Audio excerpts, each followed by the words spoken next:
Good morning, guys. Good morning. Good morning. Good morning. It's so nice to be here in the futuristic vision of Prey. Do you like my apartment? You really you got hooked up big time in this apartment, man.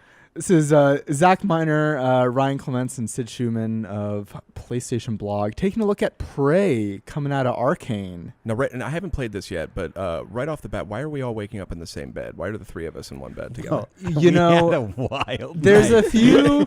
We don't want to get into spoilers just yet, Sid. We want to try and avoid spoilers here. So this is footage. Ryan and I got a chance to play through the first hour of the game, actually. And so this is all footage from that first hour. There's a couple things that we're going to avoid kind of talking about because there are some really incredible reveals in that first hour. And I'm confident in saying, and you and I talked about this, that the whole opening section of Prey, including some stuff that we're not going to show here today, might be one of my favorite openings in a video game I've seen in a long time. So phenomenal stuff, and hats off to the Arcane team for putting it together. Agreed. So it's our first day. Time to put on our TranStar uniform, get ready to go up on the spaceship. Very exciting. So what is Prey? Prey is out of Arcane, who did Dishonored. They did Arx Fatalis. As you're probably noticing right off the bat, we're including this stuff because it kind of reveals that this is a first-person simulator. This is kind of an immersive sim. Let's just hop right on to the spaceship. Well, let's see. Oh my gosh. Things are not great up on the spaceship. I like how we went from the most serene footage to the most not serene footage possible. Look, it's a simulator, but it's not Apartment Simulator 2064.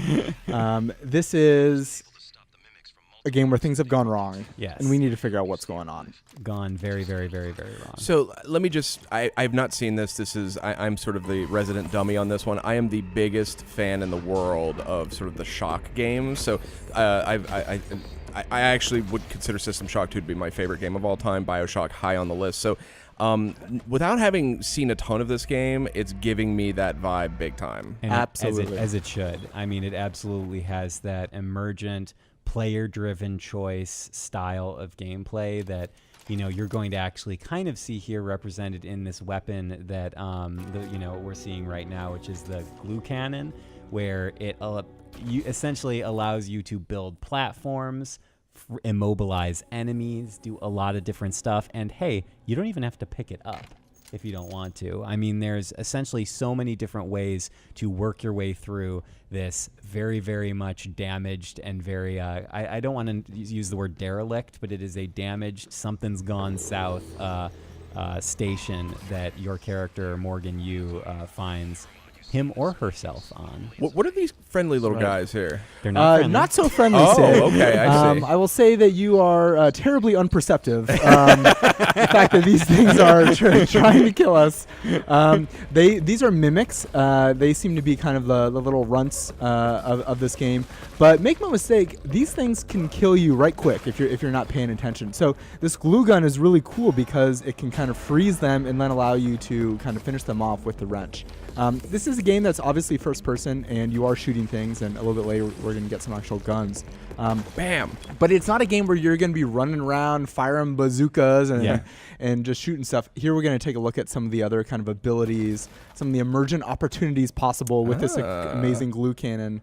So those little mimics, as might be indicated by their name, can disguise themselves as other items in the world.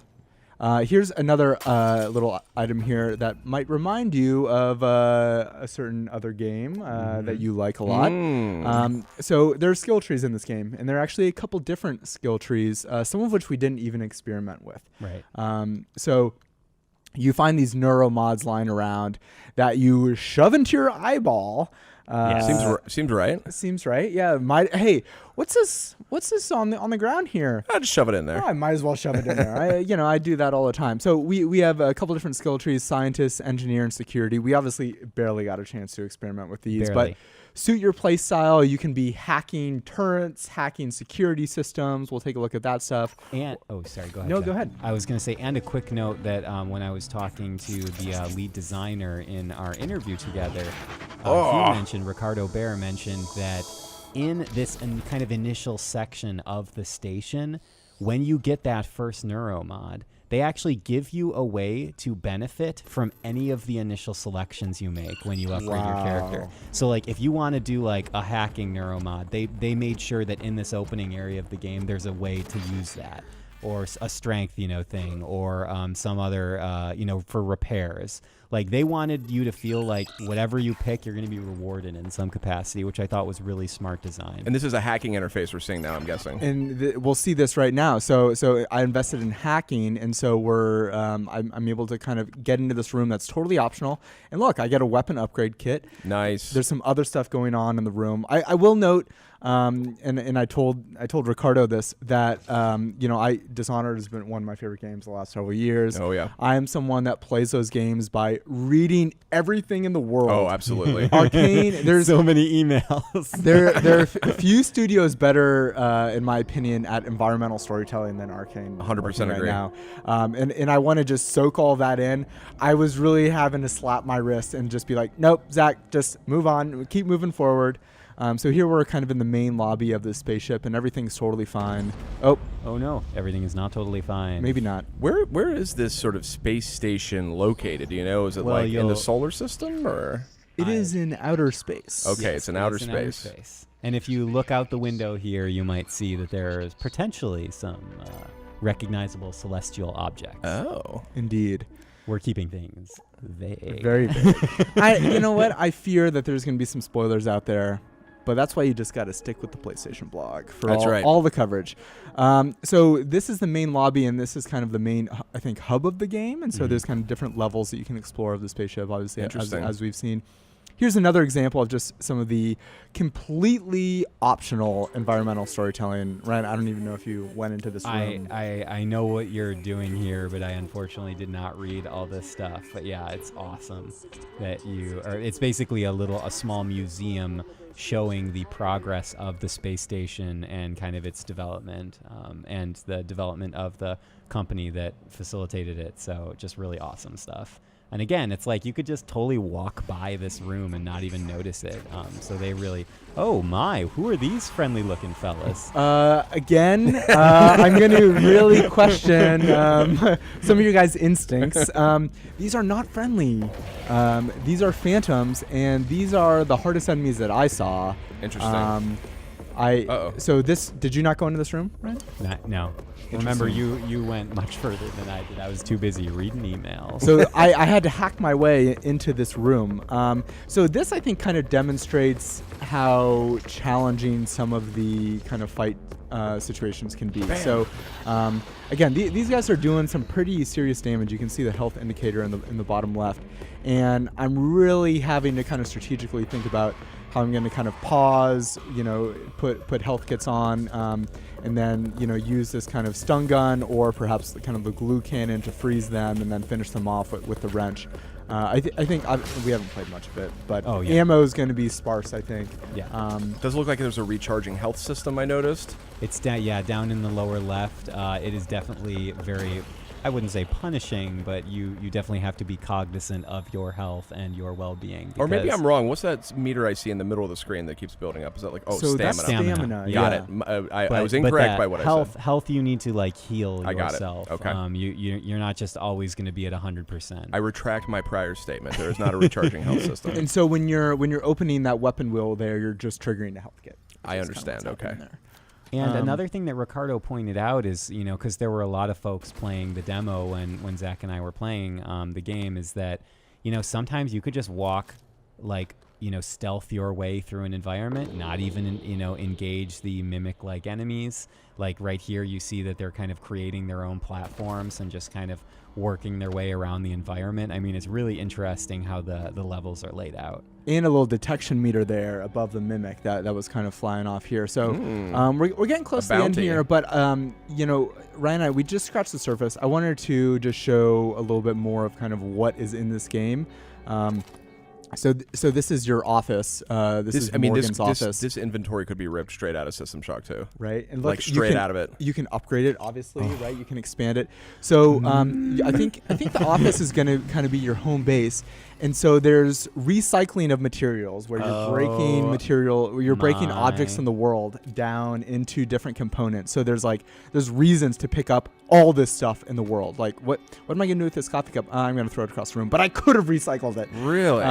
And then on the other side, you'll see that there's a fabricator. So there's a crafting system in this game. So you're going to be finding, I think, blueprints and upgrades throughout the game. And obviously, you're not going to find most of them. And it's really going to kind of require exploration. And a quick point as we're watching this amazing footage and kind of closing up shop is that you do not need to have experience with the original, with Prey's predecessor. This is unrelated. You can go right into this. It's kind of own unique story. It's a new science fiction story, by Arcane. So you can enjoy it kind of fresh. Gents, do we have any sense of the threat? These creatures we seem to be fighting. Do we know anything about what they are, or sort of where they factor in? It's an enormous threat, Sid. Yeah. Yes, I mean, all I know is that the space station is not in good shape, and the people on the space station are not in good alive. It is a threat not to be taken lightly. Okay, I understand. And just real quick before we go here, in addition to that skill tree that we saw earlier, we are aware that you get some access to alien powers later in the game. We didn't get a chance to really look at those or experiment with those. That was a little bit after. One last clip I wanted to show just for you, Sid. Oh. So there's a locked door. We need to find our way into the locked door. I bet, if we read some things around the room, maybe there's something. Just like in real life. I wonder what the access code to that door might be. This is kind of the first big one there. Oh, do those numbers look familiar? 0451. Now that is the first. That's the first code given out in System Shock 2. First code given out in System Shock 2. I believe it was in the first System Shock. Oh, was it? 451.